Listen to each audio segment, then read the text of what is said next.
on these benches. Now, immigration is the subject of the day. This is important. This is big stuff. This is really important that they get this right. I'm not encouraged by what I've heard so far. I'm not really sure and certain that Labour really know what they want to do when it comes to immigration. I've heard lots of tough talk, the strong language, deportations, enforcement, getting people out of this country. What I want to hear about is the experience of these people who come to our country in appalling destitution and poverty, who have lived through some of the most unimaginable experiences, who are real living beings, who don't want the scapegoating language that's been deployed in the past. Think about them.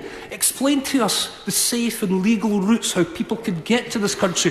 Open up a way where citizenship could be acquired. Let's be creative, for goodness sake. Let's have some of these asylum seekers working. Why is it right that they have been left unattended for so long? Surely a new Labour government could start to get into that sort of territory. But I am not encouraged by what I've heard thus far from the Labour Party. We don't want a Tory hostile environment replaced by a Labour hostile environment, and we need to see a better understanding and empathy about the plight of people who are leaving war zones, devastated, traumatised about what has happened to them here. What we want to hear, Mr Deputy Speaker, is a proper, thought-out, pragmatic approach to immigration that finally acknowledges the value of immigration, that has humanity and common decency at its core. That is not too much to ask from a Labour government. And in Scotland, this is a priority for us. We are the only part of the United Kingdom whose population is predicted to fall. By 2033, our population will be starting to be in decline. What will happen is that we will have a smaller working base of people expected to support a non-active, ageing population. And that brings a whole series of issues and difficulties for us, particularly economic issues. And this has to be addressed.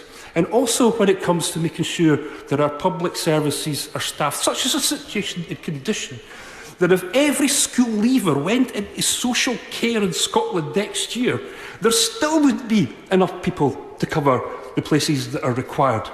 So what we need to hear is a solution. Now, we were starting to get there, and I was encouraged during the general election campaign. They were actually talking about a Scottish visa. That is the Rolls-Royce gold standard of what we require. It happens in nations all across the world without issue, without any difficulty. It could happen here. We have our own political jurisdictions in the United Kingdom. We even have our own tax code to ensure that that can happen. And they've done it before. The Fresh Talent Initiative. I was in this House when that was delivered by the previous Labour government, and it worked. I cheered them on when this was delivered, and it's something that they could do. So if the honourable gentlemen and ladies want to go off to the Home Office to demand a solution to our very real difficulties and problems, we will cheer them on. We will hold their jackets as they go and do something at the Home Office, but something they must do, because this is a pressing issue